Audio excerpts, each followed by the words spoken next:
Guys, welcome to the penultimate episode of Season 2 of the Derby Courier Live, and to start off this episode, I'm pretty sure we're going to stay in the Premier League. At this point, we're 10 points clear. Reading may close that gap down to 7 points, but even if they win that game, I'm still pretty confident, because there's some really winnable games in this last month and a bit. We've got Tottenham to finish off April, then going into May we've got Bournemouth, Crystal Palace, West Ham, Newcastle, Everton and Leeds. I could see us at least picking up 6 points from those games, bare minimum 6 points. Like we picked up 6 points in the last episode against Liverpool and Swansea, two pretty decent teams. And we're playing probably worse teams in the last month. That game against Leeds, I'm 100% nailing that win. There's no doubt about that. There's no worries there. We'll get that extra 3 points. It's just where we get the other points, that's the question. Bournemouth are doing well, Spurs are doing well. Palace maybe. We're at home, we should be able to get some points there. Maybe Newcastle as well, they're not too good. Be interested to see, but just looking at our wage structure that we currently have, I did manage to extend somebody's contract in between the 2 episodes, and it was Matai Vidra. He's gone up to quite a bit of wager, that's the only issue with the deal. He's gone to 43 grand wages. I literally had to chuck all the money we had, and even then it was kind of lucky that he did accept it. But I'm really glad he did accept it, because he is the best player at the club, there's no doubt about it. Moses Simon and Vidra, I'd say they're on a similar level, so I'm quite happy they're on the same amount of money. Same with Will Hughes, pretty similar level. It's kind of crazy though how he's only valued at 3.4 million. And he's got like 10 goals in the Premier League, you'd expect him to have a much higher valuation. I'm not liking Blake, that's another area we need to look at, getting a new goalkeeper for the next season. We should be alright for this season, but next season I want to push on towards like Europa League football, so hopefully we can do that. We will be going into the game against Tottenham. I will give us the away kit just because of the shorts being black as well. It is rainy, it is at Wembley, so it is a really big game to kick off this episode.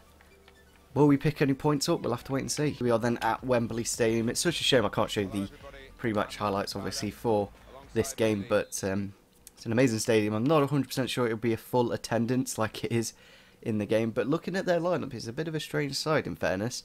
We've got Hugo Lloris in goal, Aurier, Alderweireld, Vertonghen and Digne in defence, Eric Dyer and Fajar in the holding, Son, Salvio, Ericsson, and then Dele Alli at striker.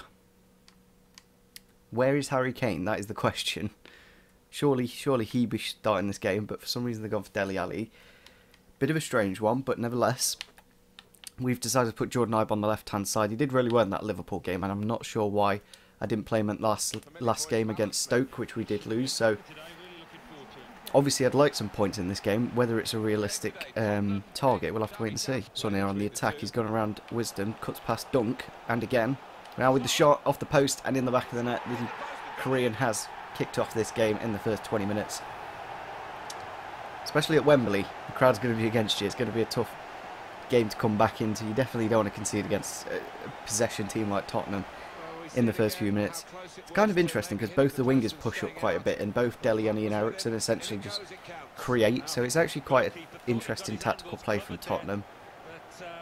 Again, could Blake have done better? Maybe. A better keeper probably would have got a hand to it, but it's one of them, like, for the time being we'll be alright, but it's just a shame. We could have potentially pushed into the top half of the table if we had a better keeper, but what's that, like nine clean sheets all season? It's not really good enough. Dele Alli on the edge here. I've committed with Palmer, hits the post, comes off, goes to Ericsson. And now it's pretty much game over. Like, you really, to get back into this at this point, Tottenham just too dominant on the edge of the box. Committed too much with Palmer, and yeah, really can't do much. Don't try to get the tackle in. Dele Alli has just about drifted around him. Now with the ball through for Heung-min Son. It's 3-0. I think we need to think about a tactical change just to prevent the floodgates being wide open. We're going to go to the holding position. We'll pop Hansen there. You see, Vidra's not really a centre mid. We'll give it a go for now, though. Can't really sub him off when he is our best goal scorer at the club. There's no real reason to do that. But 3-0 against Tottenham in 30 minutes. It's pretty much game over. It's all about just keeping the scoreline low now. Chance for Spurs to get a fourth. Ericsson with the shot. And Ericsson with the goal. He is ridiculously good. I've got him on the team. And yeah, I put the tackle in. Dele Alli like fell on the ball and it just went straight through for Ericsson, and that is Pretty good finish in fairness. Not many keepers are going to stop that. 4-0 Tottenham. Ball on the edge here to Eric Dyer. Now into Dele Alli with the shot and with the goal. 5-0 Tottenham. I don't know what I can do to stop goals going in. I'm going to take off Jamie Hansen just because of that injury. I may as well just go a bit more attacking and hope just that pressure on Spurs will stop the attack, because at 5-0 really isn't looking too good. We'll go back to the old formation and just hope they stop scoring, really. Spurs on the attack here. It's gone into Ericsson. Now back into Dele Alli. He's going to take the shot. He's got it back to him, and he has made it 6. This is the worst ever game we've had on this career mode. Terrible. They're not, like, it doesn't help when the ball keeps going back to him and then comes off the crossbar like that. Really can't do much against that, and it's 6-0 to Tottenham. Goal difference, this is definitely not going to help us. There it is, full time at Wembley. Definitely don't want to be coming back here anytime soon. 6-0 loss. What a cracking way to kick off the episode. It just really wasn't too good. 15 shots for Spurs, 6 of them going in. We literally didn't have anything up front. Jamie Hansen did pick up a 3-week injury in the last game. It's a sprayed knee, so pretty much till the end of the season now. A little bit of a shame, but obviously we do have an abundance of depth in that area. It will give a chance for Bryson and maybe Butterfield to get a few games. Transfer offer here from Middlesbrough for Joe Ledley, a player I'm probably going to look to move on, so I think we will go into some negotiations. If we can get an extra couple of 100k, to be fair, they've pretty much hit the nail on the head there. And we do kind of need to get rid of him. He is on a lot of money for literally a squad rotation player. It's a bit of a shame I didn't like restart the career mode in a way, but we were already like a good 6 episodes in by the time he signed, so a little bit frustrating, but it's one of those things. Obviously in the future we can always come back to it. But yeah, we're going to try and get 2.2 and just see if Middlesbrough are just a little bit more kind, hopefully. And there we go, that's gone through, so that's good to see. Just getting that extra little bit of money, every little helps. Looking at the table then before this game against Bournemouth, who are 5th in the table. It's kind of crazy that it's teams like Spurs, Liverpool, and even Arsenal, obviously, all the way down in 16th. I don't know if this is a common thing in career mode or not, like Arsenal just doing terribly bad. But yeah, Bournemouth are in the top 5. They're going to want to win this game to stay in that position. Liverpool have got 2 games in hand, in fairness, so they have got the opportunity to go above Bournemouth with those games in hand. Just like us, Reading have got a game in hand, but we've got 2 games in hand, so we're still in a very good area, 7 points clear of the bottom 3. Let's go into the game at the Vitality. It is a really nice stadium, in fairness. I think we will be using our fluorescent kit because those black colours. Actually, shall we use our home kit? We haven't used our home kit in this episode, so let's do that. And yeah, I feel like just making a few changes tactically may help us. Putting Thorne instead of Hansen, that may help. Here we are then at the Vitality. It's kind of crazy that Bournemouth are a Premier League side with a capacity of about 13 or 14,000. It's not a big stadium at all. I think they are looking to build a new one, of course. Looking at their team then, they've gone for a 4-4-1-1. Defoe in behind Pionce, the Argentinian. Carvalho on the left, Stanislas on the right. Arthur and Pasalic in the middle. No Nathan Ake, Max Rolles, Francis Cook and Begovic in goal.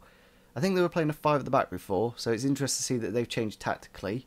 Not many teams have done that. Most of the teams we have played this season have played exactly the same formation for both games. So we've made a few changes. Decided to put Carson in goal, Reliance on the right, Ibe on the left, and Thorne holding. Hopefully it's not quite as big of a loss. Bournemouth in the box here. It's gone to the edge to Thorne, who's poorly controlled it, and it's gone back to Pasalic, who's found the back of the net. First goal in the first 10 minutes. Not the start we were looking for against Bournemouth. As you can see, the ball came to the edge. Thorne, poor control, goes into the new signing, and he's found that top right-hand corner. Not much Carson can really do against that. Now into Vidra with the shot. Saved by Begovic, out for a corner, not quite. Into Jerry, he's in a bit of space with the finesse shot. Begovic with the save. It's the problem with Jerry, he's really not too good on that right, and it does go on that right quite a bit. Stanislas with a bit of space here with the shot and with the goal. 2-0 to Bournemouth. We're a little bit more solid than the last game, but obviously Bournemouth aren't quite as good at attacking as Spurs. But Stanislas was in way too much space there. I'm not too sure how he even was onside, in fairness, but yeah, Seswan Cambo, I think, committed with him and just left that space in behind, and you really can't do that on Legendary, especially against a top 5 team like Bournemouth. Chance here with Defoe, and it is in the back of the net. 3-0 to Bournemouth now. He is a clinical finisher, that's pretty much all he can do at 35, but it's 3-0 just before half time. Looks like another loss on the record. Lukepingu with the pace, he's gone into the box to a dangerous area. We'll try and pull it back. It's gone through and it's just wide of the post. I thought that was about to go in. There it is, full time against Bournemouth. We were a little bit better in that game, at least we had some attacking presence. Begovic having to make a lot of saves, I think he had to make 8 in the end, so I'd say it's more, like we were probably the better team, but Begovic being so good definitely helped them a lot, but it's still a loss. A loss is a loss at the end of the day. Looking at the table then, Manchester United and Everton, the two teams at the top with a game in hand as well, so maybe Everton could narrow that gap down to 4 if Man United lose, but looking at the bottom end, we're about to play Crystal Palace. If we win this game, we've pretty much guaranteed survival. That's pretty much the nail in the Premier League coffin for us. Well, it's not really a coffin, but it's going into the next season anyway. Yeah, we're going to go into the game against Palace. I may use Joe Ledley in this game off the bench, just because obviously he used to play for Crystal Palace. I will use their home kit. Going to have to make a few changes due to fitness. Here we are then at Pride Park. Hopefully we can get a bit more of a positive result at home. We've really not done, to be fair, we have done 3 back-to-back away games. They are playing a 5 at the back. It's a very interesting formation, a 5-4-1. Sacco in the middle, Tonkins, Dan, Schlupp, Janmat. Not 100% sure who that goalkeeper is. I think he's Hungarian. Townsend and Nassad out wide, Milicevic and Riedewald in the middle, and Connor Wickham up top. No Benteke, no Zaha, so some bigger Palace players missing, and that's probably why they are just above the relegation zone. Again, we do kind of need to win. We've had to play Mason Bennett and a few of the players that I wouldn't normally play, but still a good enough team to win the game. We played with a similar team against Liverpool and managed to get the win. So Serretti bringing it forwards, he's through the defence, hopefully can get the shot off, and he has. Goes out to Mason Bennett, comes off the keeper and goes into the back of the net. It was a terrible shot from Mason Bennett, but the keeper had to help him, and he scored in exactly the same minute in the, it wasn't the Liverpool game we played Bennett with, I think it was the game after. We played Swansea, I think it was Swansea where he came on from the start. Got the goal in the first 10 minutes, and just exactly the same. I think it will go down as the keeper's goal though, because, well, he's the one who put it in the net. But nice to see Mason Bennett in the right place. Not quite the finishing I wanted him from, but we're 1-0 up. Corner then, last attack of the half. Going to go to the edge of the Mason Bennett with the shot over the bar. Could have done with it in the target there. Palace here in the box. Going to have to be careful not to give away a penalty. It's pulled across. Blake with the save. But the rebound goes straight to Connor Wickham to find the back of the net. We have got one more substitution left. Wouldn't mind a point. Like, a point is a point at the end of the day. We haven't won in the last 3 games. We've been absolutely smashed in the last 2. Again, I don't know what I can do there, because as soon as they turn, it's a lot faster than when I turn. So it's one of them. 7th goal of the season, so he is quite decent up front. We are making chances still, so there's an opportunity for us to get back into the lead. And there it is, full time against Palace. Managed to get a point. Maybe should have done with 3, but it's one of them games, like, they are going to be, in fairness, we really didn't do much if you think about it. We did hit the post with Serretti, was decent, but I feel like we probably did deserve the win, but unfortunately we're going to have to take the points. Middlesbrough and Joe Ledley couldn't be agreed.